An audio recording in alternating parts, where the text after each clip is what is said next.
Okay.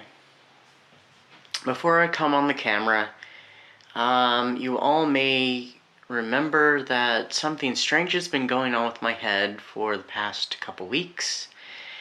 And, it's finally revealed itself, and I unfortunately cannot hide it any longer. So, yeah. Okay, before we start the review, I'll do a reveal and we'll go ahead and just get straight into the review. Okay.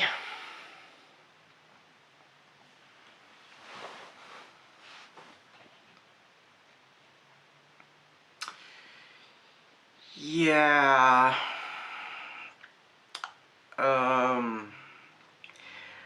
I don't know how to deal with this, and if anybody has any suggestions, any remedies, please feel free to comment them down below. Okay, we're just gonna get on with the review, and hopefully this isn't a problem. Alrighty, so hi everyone, it's E.D. Lewis and welcome back to my channel. A little worse for wear. But anyway, so we're back with another nocturnal review, and this one, yeah, we're just gonna say that. So, today I'm reviewing Legion by William Peter Blatty, originally published in 1983. It is the sequel to The Exorcist, which was published, what was it, 1971, I think? So originally, I believe that this was a script that was being, that was written by William Peter Blatty to be a sequel to The Exorcist, but the studios rejected it, and they went in another direction with Exorcist II: The Heretic, which is a pretty awful film. And so then he decided to go ahead and write it as a book, and this is the book that we got. Yeah. Bet you can tell where this review is going. So what is this book about? So it follows Lieutenant Kinderman, who was a who was a character in the previous book. He was a supporting character who was investigating the satanic activity and the death of the character of Burke, the director of Chris McNeil, the movie that Chris McNeil was currently filming in Georgetown. Well, he's our central character in this one, and he is suffering still from the loss of his very dear friend, Father Karras, from the previous book. Spoiler alert if you didn't know that, so, yeah. During this book, a series of bizarre murders start to happen. They seem to be copycats of the once famed Gemini killer who disappeared many years ago and is believed to be dead.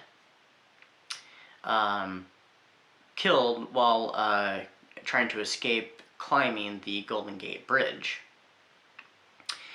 Well, a bunch of murders start popping up, similar in style to that of the Gemini killer, and the search is on, trying to figure out who's doing it. And, you know, it couldn't be the Gemini killer since he's dead.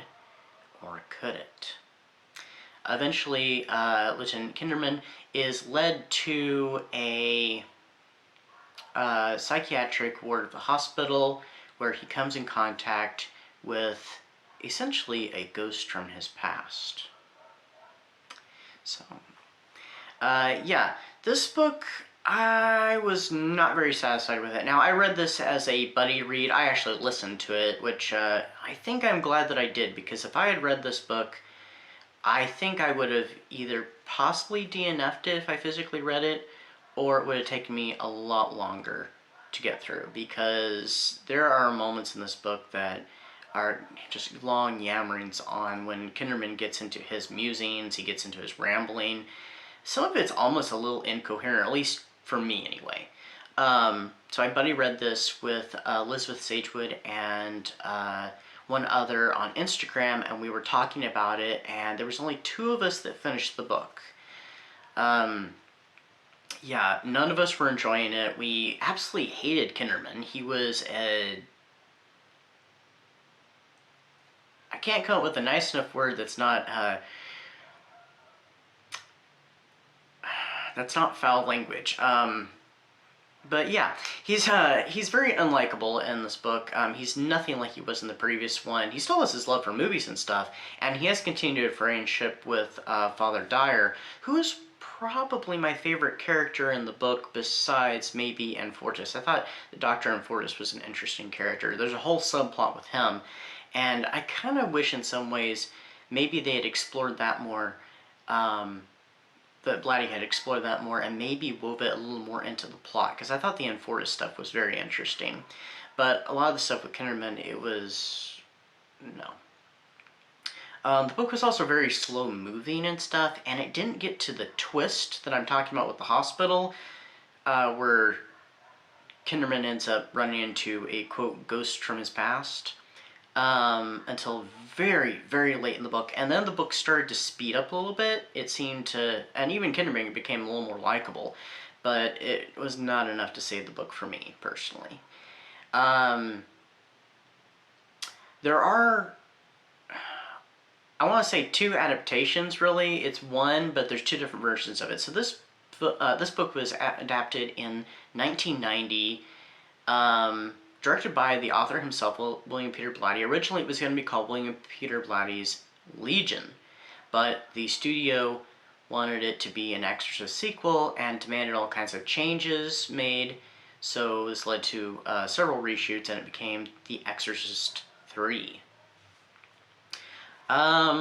I have seen both the director's cut and the original theatrical version. The director's cut is more or less a composite using a bunch of VHS copies of the original footage, and some scenes that did still remain in the film untouched are there, and also some scenes that made it into the film that were not part of the original cut had to be used because scenes hadn't been filmed at the time that they said you got to make all these changes, including an exorcism was added to this, which is really out of place in this film. But after watching the director's cut, I think it was a better choice because the ending is a lot more exciting, a lot more cinematic, as opposed to the original ending of the film, which to me just kind of fell a little flat. I mean, between the 3 different endings, the ending of the book and the 2 endings of the film, I think my favorite ending really is the ending in the theatrical cut with the exorcism. I think what would have made that exorcism work, because they do introduce a brand new character into the film that's not in the book, an exorcist. I think if they had included a scene with Kinderman and that exorcist, it might have helped justify it a little more. Rather than that, we only have a couple scenes introducing that exorcist earlier in the film. I can't remember his name. And there's one scene that they filmed with Kinderman, who's being played by George C. Scott, who plays the role excellently, and the character of Kinderman is a lot more likable in the film. I really like George C. Scott's performance. And it's sometimes a little funny because he just starts yelling at random points, and it almost becomes a little comical, but I don't know, for some reason it works. But I think they'd sorry, I skipped over that. So they do have one scene where Kinderman, they're telling Kinderman who the chaplain is for the hospital, and it's this exorcist, actually. And I think if they had included a scene where they had met briefly, I think it might have worked. It would have explained the exorcism coming in a little better. But that being said, I liked the theatrical film's ending by far. Maybe the book one next, and the original director's cut ending, not so much. Because at least in the book, you get a little bit of closure with what happens. but I still like the theatrical cuts ending the best. So, which, by the way, Exorcist 3 is one of my favorites. I do really like The Exorcist 3 as a direct sequel to The Exorcist. It's not anywhere near as good as the original Exorcist film, but it is quite entertaining. So, yeah, definitely my second favorite in the entire franchise. What did I rate this book? 2.5 stars, 2 stars. I haven't actually put in my Goodreads rating yet, but I think because of the book picking up at the end, I'm going to go ahead and give it 2.5 stars. Which will round it up to 3 in Goodreads, but yeah, I was not a big fan of this book. I didn't care for it much. Someone else might like it much better, but not me. So, but anyway, it was an interesting book with some interesting ideas. I just don't think that William Peter Blatty went about it in quite the right way. And for some reason, I think the plot works better. The film's not perfect by any means. It has its issues, especially with how the exorcism is just kind of thrown in there. But rather than that, the film is very enjoyable. So, I mean, I think it works better as a film than as a book. So, the weekend that the new Exorcist film came out, The Exorcist Believer, I did get to go see it. Yeah, I thought it was okay. I did not think it was great. I think it had some interesting ideas for it, but all in all, the film is mostly a rehashing of the original Exorcist film. It's basically like a do-over, in many ways, except for we have 2 girls possessed, and one of them actually kind of, in her makeup, kind of resembles Reagan possessed a little bit. So, I mean, there was that. But, yeah, the film is not great. I would definitely put it lower on the, on the totem pole of the Exorcist films. Yeah, so that's my review. If you are interested in Legion, please do check it out. Like I said, I did not care for it, and I think if I had physically been reading, I don't think I would have been able to finish it, or it would have taken me a little longer. The one who was reading it, because I got it off Audible months ago, as you may remember, did an excellent job with it. It was a great reading. It's just the book was kind of not my cup of tea. Anyway, yeah, so I hope everybody's having a great October, getting lots of excellent spooky reads, spooky watches, those things, and hopefully you're not dealing with this. And please, if anybody has any kind of remedy, any ideas, please let me know. I really would like to do something about this. It's making daily life hard and hazardous. So, anyway, until next time, stay spooky, stay safe, and I'll see you in the next video. Bye-bye.